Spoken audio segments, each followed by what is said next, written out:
Hello, boys and girls. It's Mrs. Moellers. I hope you are all staying healthy and safe. I have the funniest book to read to you today. It's called Miss Nelson Has a Field Day. In this story, the athletes are really not listening to their coach, and they're really not doing their best work. I hope you all are doing your best work with all of your AMI work. So let's read more and find out what happens in the story, Miss Nelson Has a Field Day by Harry Allard and James Marshall. For some weeks now, gloom had blanketed the Horace B. Smedley School. No one laughed or threw spitballs. No one even smiled. Miss Nelson was worried. Everyone was down in the dumps. Hamburgers again today. Even the cafeteria ladies had lost their sparkle. Mr. Blansworth was so depressed that he hid under his desk. "It's the worst team in the whole state," he said. And it was true. The Smedley Tornadoes were just pitiful. They hadn't won a game all year. They hadn't scored even a single point. And lately they seemed only interested in horsing around and giving Coach the business. "Why practice?" they said. "We'll only lose anyway." "We're in for it now," said old Pop Hansen, the janitor. "The big Thanksgiving game is coming up, and the werewolves from Central are real animals. They'll make mincemeat out of our team." "What's to be done?" said Miss Nelson. "We need a real expert," said Pop. That afternoon, while Mrs. Nelson was grading papers, she heard wild laughter. It was coming from the teacher's lounge. Coach Armstrong had cracked up. "I'll make us a fresh pot of coffee," said Miss Nelson. When Coach had calmed down, Miss Nelson took him home in a taxi. "You need a long rest," she said. The next day it was announced over the PA that Coach Armstrong would be out for a long time with the measles. "Who will take his place?" said the kids. When Miss Nelson passed by Lulu's after school, a serious discussion was going on. "We need someone who can really get the team into shape for the big Thanksgiving game," said one kid. "Someone who knows how to get results." "It's too bad Miss Viola Swamp isn't around," said another. "Who?" said a kid who was new in town. "You've never heard of Viola Swamp?" said the first kid. "The meanest substitute in the whole wide world. She's a real witch. She'd have no trouble getting results."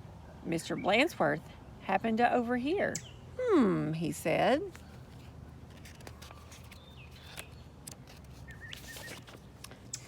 Said Miss Nelson, and she wasted no time getting home. After rummaging around in her closet, she found what she was looking for, an ugly black sweatsuit. Then she made an important phone call. "I'll be right there," said the voice at the other end. The next day, Mr. Blansworth announced that there would be football practice as usual. "Whoever it is," says the guys, "let's really give him the business." The doors to Coach's office flew open, and out stepped a lady in an ugly black dress.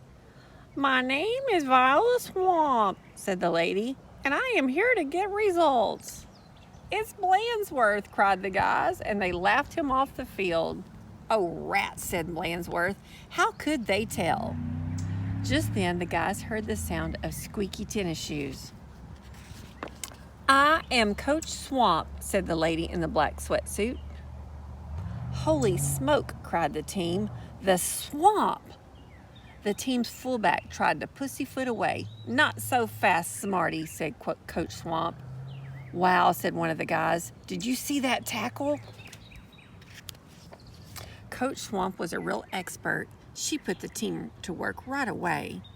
The guys had never done so many leg raises. "More," said Coach Swamp. They had never run so fast. "Faster," yelled Coach Swamp.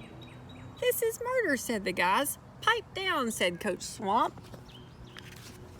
In only a matter of days, the Smedley Tornadoes were looking better. Coach Swamp really gave them the business. Mr. Blansworth was a little puzzled, however. "Who is that Miss Swamp?" he asked. "Maybe Miss Nelson knows. I'll go ask her." Miss Nelson was busy grading papers when Blansworth looked in. "I don't want to disturb her," said Mr. Blansworth. She probably doesn't know anyway. Down on the field, Coach Swamp was having a little talk with the team. And don't ever think you can horse around again, she said, because the swamp will be watching. When Coach Armstrong returned after his rest, he was very surprised by what he saw. The guys played like a real team. How did this happen? Said Coach Armstrong. Said the guys. On Thanksgiving Day, the tornadoes clobbered the werewolves 77-3. It was a great day for the Horace B. Smedley School. Mr. Blansworth treated the whole team to hot dogs at Lulu's. Mrs. Nelson went home tired and happy. Sometimes you just have to get tough, she told her sister Barbara. By the way, thanks for filling in for me. Anytime, said Barbara. Anytime.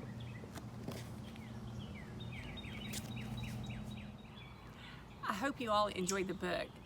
Remember, boys and girls, please don't give your parents the business when they are trying to help you with your AMI work. Don't horse around, put forth your very best effort, and you, like the boys at the end of this book, you can be winners too. Bye for now.